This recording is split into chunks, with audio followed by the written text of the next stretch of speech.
Hey guys, Miss Willis again. Apparently I just too long-winded. We've only gotten to the stomach so far. So let's continue looking at this anatomy. So where I got cut off, hit my 15 minutes last time, was that we were talking about the esophageal sphincter up here and where it enters the stomach. So then we have up here at the top, this top curvature is the fundus. And how I always remember this part is that the fundus tells you you're full.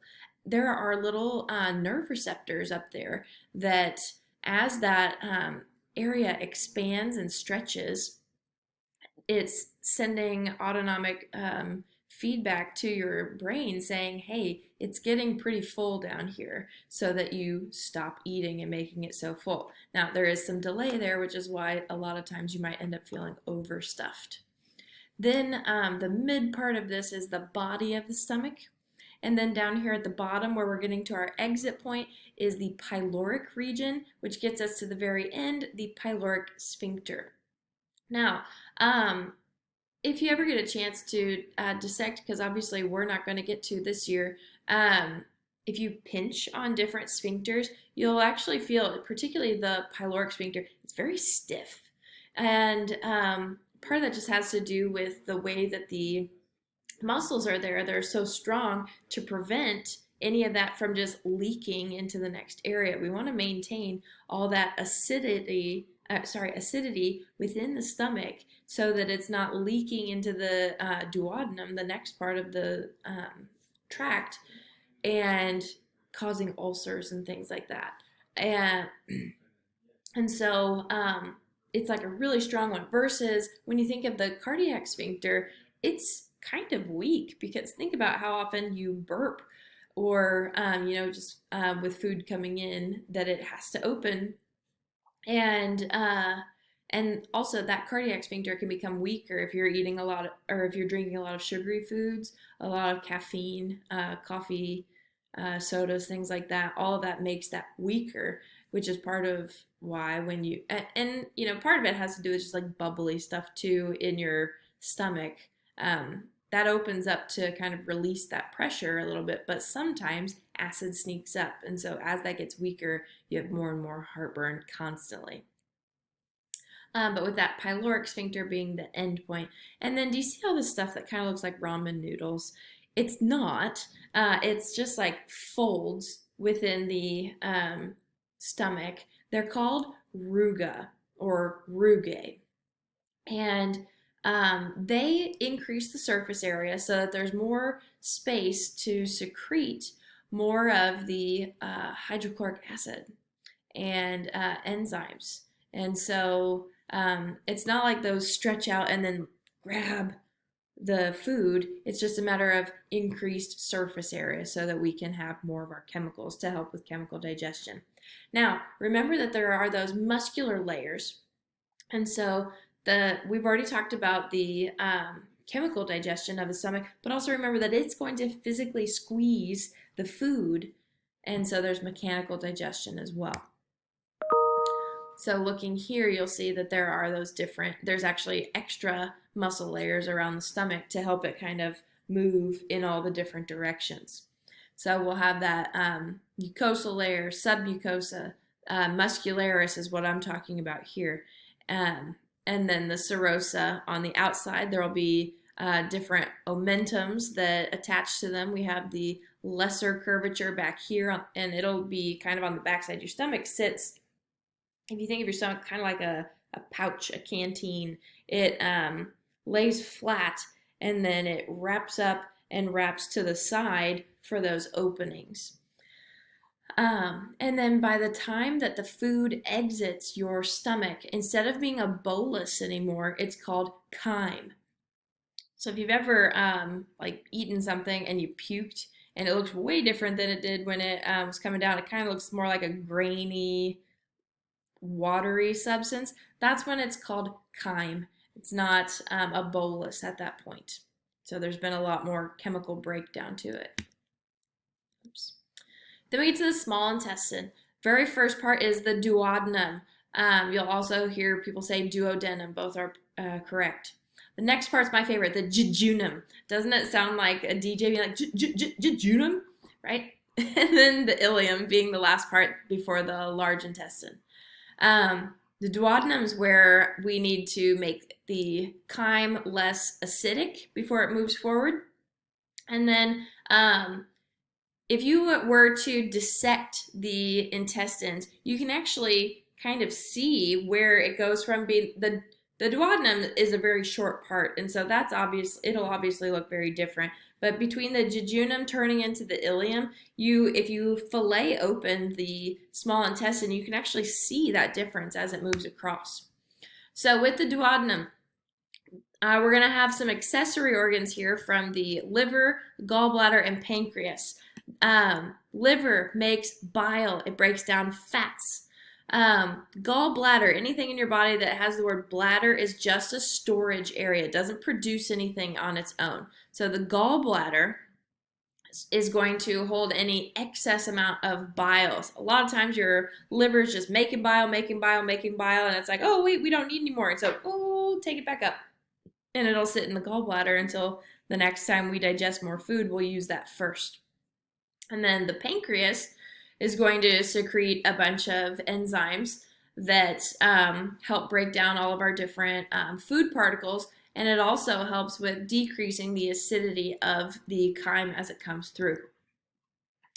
So as we move through here, small intestine, we have all of these big bumps are called villi. And then along them, they each have their own individual bumps called microvilli. And so all of this is to increase surface area, because as food moves through the small intestine, it's going to kind of slosh back and forth. We have circular folds that help kind of pinch and pocket it along the way, but we need that food to run into the surfaces, because notice how there's blood vessels in all of these, right? And it's going to be diffusion that brings the food into your bloodstream.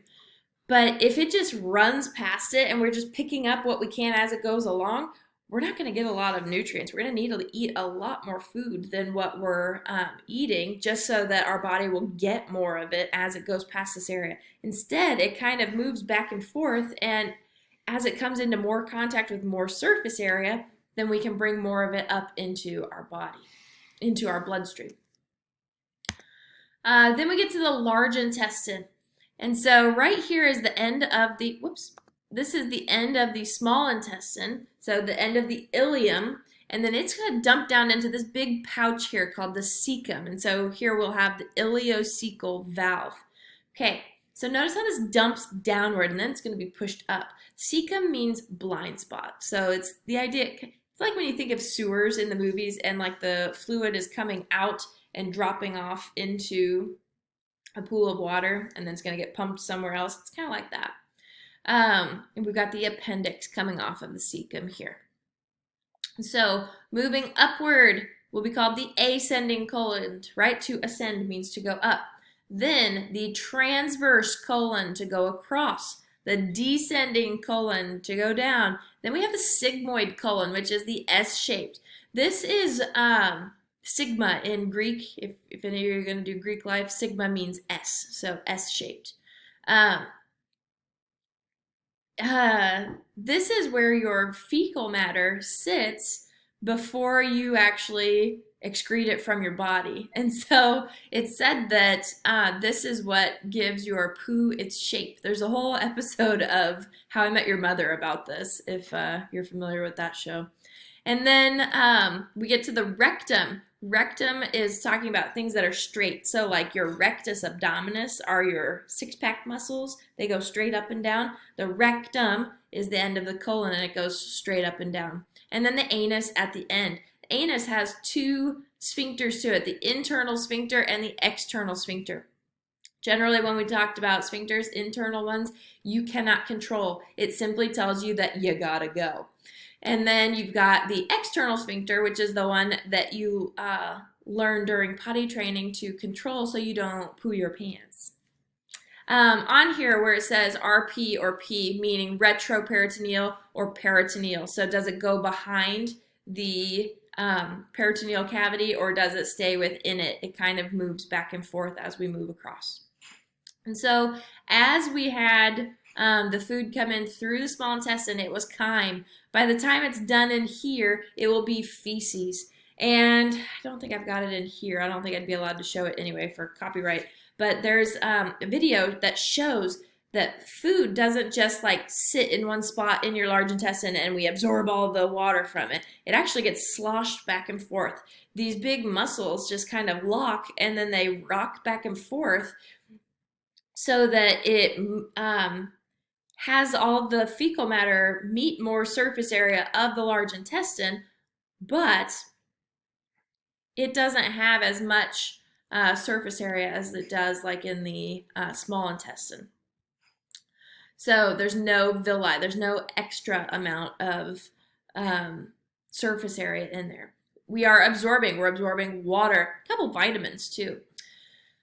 We secrete more mucus within here. The Tinea coli, if you see this long tendon going along all of this, that is the Tinea coli. It gives an attachment point for all of those muscles that make up the large intestine, and it allows them to contract against that to squeeze the food around.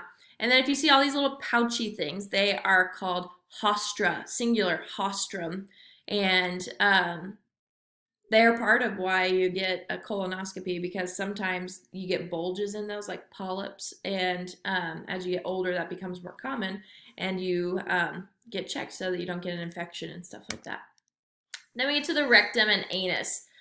They are outside of the perineal cavity, so they are retroperitoneal. We have the internal anal sphincter and the external, we already talked about. Hemorrhoidal veins, there are these veins here. And sometimes if you push too hard, those can get pushed outside of the anus. And that's when they talk about people having hemorrhoids. Doesn't that just seem that much more painful when you think of it that way? And then there's the muscle going around here called the levator ani, which is the one, like if you're like, you squinch up and it lifts everything up. That's the muscle you're working. For the liver, pause and read it, but we've got the different portions of it. I'm running out of time again. We've got the gallbladder up underneath it, and they're going to sit right under the diaphragm. Taking a look for the vessels, hepatic artery, hepatic portal vein, right and left hepatic veins.